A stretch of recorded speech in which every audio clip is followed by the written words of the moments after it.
Hello, this is chapter 14 of I Fell in Love with Hope.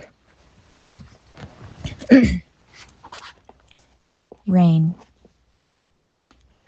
Some people wear pain on their sleeves. Others let it lie beneath their clothes. The roof wears its pain plainly. Scratches in the stone, white like chalk, paired with black smudges of stomped out smokes. I look with half open eyes and a half there body. My knees bend into the cradle of my arms, my back pressed up against the wall at the ledge. I look at the shadow of two children, sharing bread and stories, staring at the sky. Beside them, another pair stand over a cardboard box full of books, their souls reaching across a palpable distance. My hands come together like a lock and key. I feel my skin travel to my wrists, to the heels of my palm, through the valleys of my fingers, and all the places my suns both set me afire. Yellow dances in the wind. Time's shadow snuffs it out with rain. As clouds muster a storm above, the broken watch catches raindrops, so I don't have to cry alone. The door across me is lodged open with a wooden wedge. A phantom creak is all that sounds as footsteps cautiously make their way up. My friends walk into the downpour without cover. I'm sorry, I say, rain and tears pooling in my mouth. I'm so sorry. Their dreams of an outside world, chainless and free, were for nothing, and it's my fault. Sony sits next to me, crisscrossing her legs, red sticking to the sides of her face. Our everything can wait. It's not going anywhere, she says. You need us right now. She calms me like she would her cat or her kids with diligence. Her dirty white sneakers border my shoe. The rain soaks the laces and tends to the sole scuff marks. Tell us what's wrong, Sammy. I'm going to lose you, I think. I'm going to lose you, and even if I knew it all along, it still hurts to face it. It hurts so bad. I feel eaten from the inside out. We're not upset with you, C says. He kneels as if I've only just fallen like I did a year ago, knocking into his chest. His forearm length covers Sony's on my elbow. Just tell us what happened. I stutter over my breaths. You always said that you were stealing to prove that you're still human, that your diseases don't own you. You said the escape was the final part of the heist. I thought it'd be okay because you'd be free, and that's all you've ever wanted, but we're not free. C says it like it's a fact he accepted long ago. His lips thin as he realizes why my fear was so all-consuming. The understanding passes contagiously. Sony's backpack shifts to her shoulders. Neo's fingers make a loop around his wrist. You can't escape your own body. The guilt twists in my stomach, wringing it like a towel. Their diseases robbed them of so many moments, and I robbed them of their greatest one. I scrunch my face and try to hide again. Sam, C says, you got cold feet today. Everybody gets cold feet. Who cares?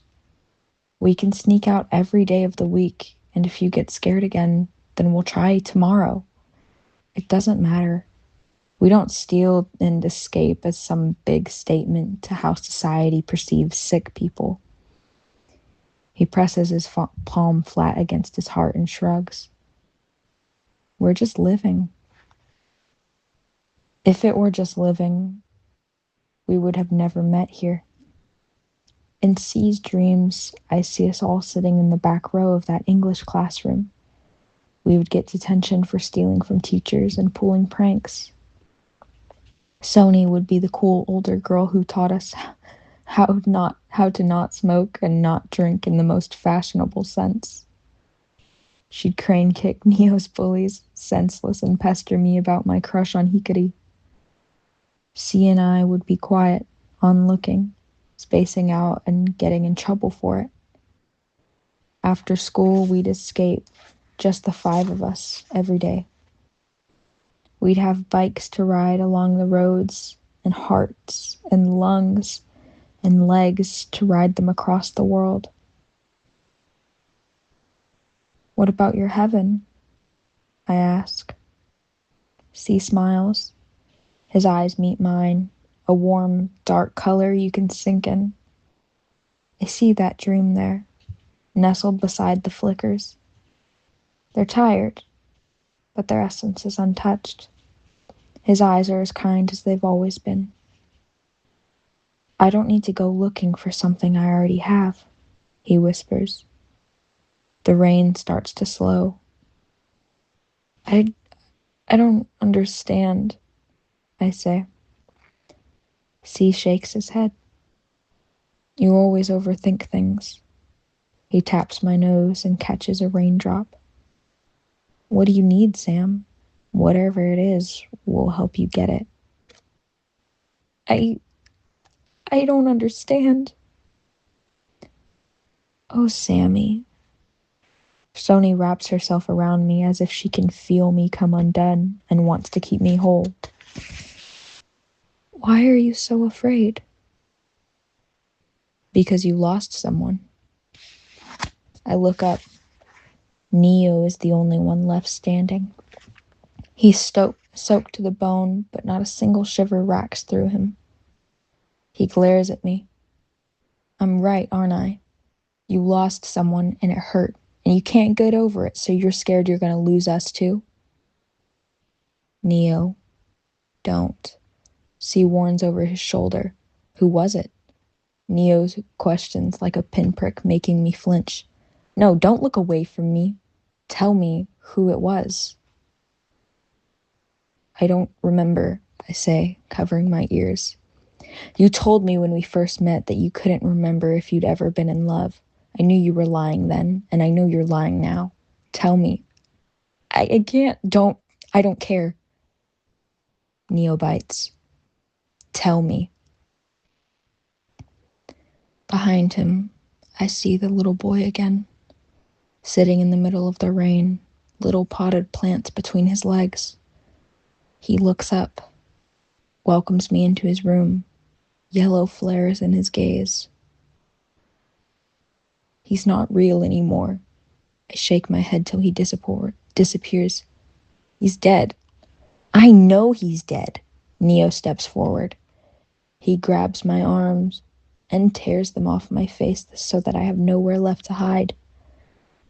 Tell me who he was. He was born without an immune system. No, I don't give a shit about his disease. You didn't love his disease. You loved him. Tell me about him. Neo doesn't relinquish his hold on me. He tightens it.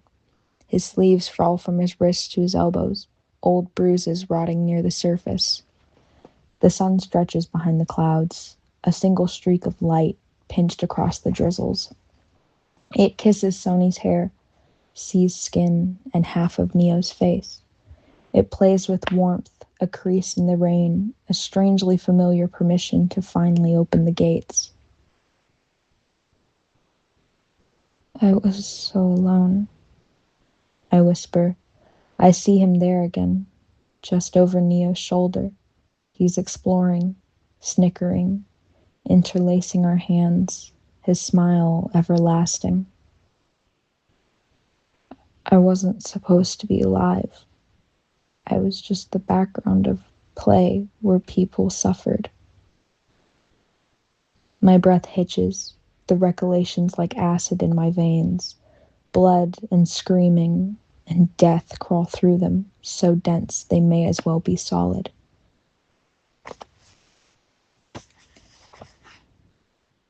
I never understood why people had to die, and I thought that maybe he held the answer. A little boy who always said that things would be okay. A little boy who saw the good in everyone and everything. A little boy who lied to me. He taught me how to live, even though I thought I wasn't meant to. He taught me about the world. He taught me how to dream. Those memories flow with ease. They're soft in nature with hints of a faraway noise. His shrieky laughter in the distance. His shy kiss on my cheek. The flushed skin on his face. It's always like that. The pain-ridden seconds are eternal. The years' worth of joy are fleeting. Another one of time's tricks. He killed himself in a snowstorm. C and Sony's faces fall. Neo doesn't react. The little boy behind them recedes into the shadows that stole him from me. It's not like people say it is, I say, wiping my face. When he died, he didn't take a piece of me with him. He left a piece of himself behind. A hollowness. A reminder that I could never let myself love again without the pain to follow. So after the storm passed, it was easier to pretend it never snowed at all. I stopped asking questions, and I stopped looking for reasons. I stopped caring about everyone. And somewhere along the line, I stopped trying to exist too.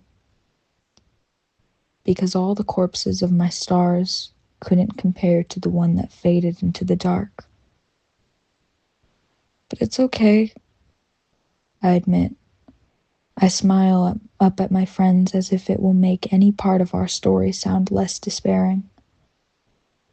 The narrator isn't supposed to sneak into the worlds and dream with the protagonists. Not living meant not suffering. Not wanting meant I had nothing to lose. With the memories I buried that Hikari arose, I see Neo 3 years ago. He flirts with the line between living and dying, yet he's grown. His face that is that of a boy becoming a young man. Sony is a woman. C, despite his heart, grows with them. For all the times I looked away from their dying, I forgot to notice that they were still alive. They are still alive. But I care about you, I say, the only rain left streaming down my cheeks. The sky turns back to a measly gray, no sun to shine through it. I want to save you. I want you to be happy. The truth of my existence settles. Stale and as hard to accept it has always been. But I couldn't save him. I sob, a noiseless, pathetic sound. I can't save anyone.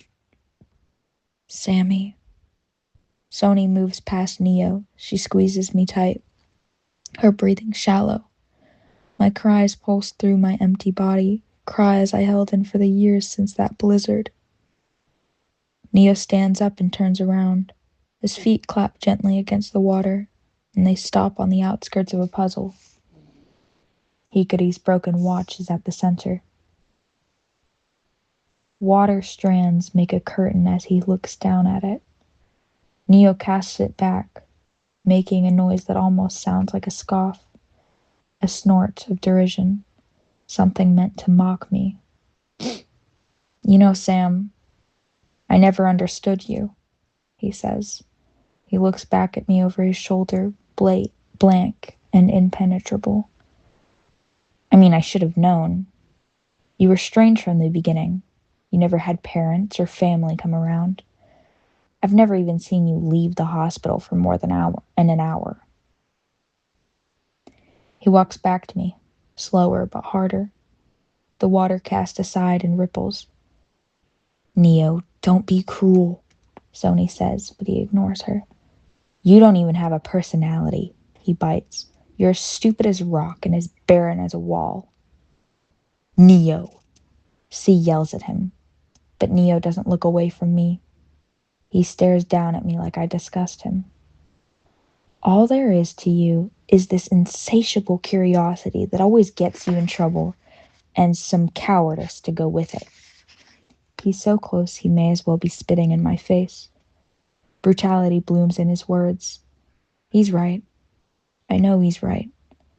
I shut my eyes and bury myself in the cocoon of my elbows.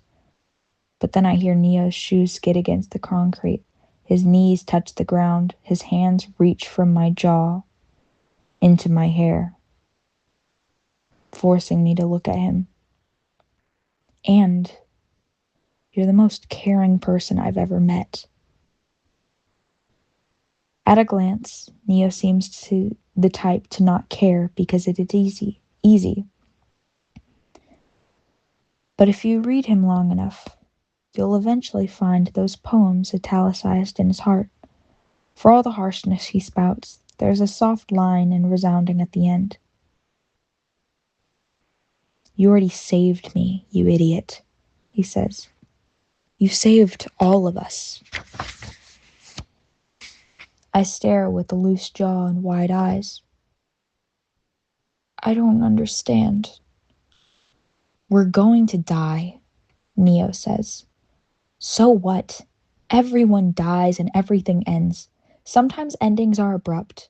They hit you in the face and it's too soon and it's unfair, but that doesn't matter. The last page doesn't define the book. Time will cease, disease will fester, and death will die. We promised we would kill those bastards, remember?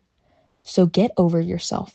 Get over this fear you have of existing and stop walking behind us. You're not just our narrator. You're a part of our story. You're my friend, he says, furious as if my greatest sin was believing that I am a skull and not a soul. You have the right to live, he says,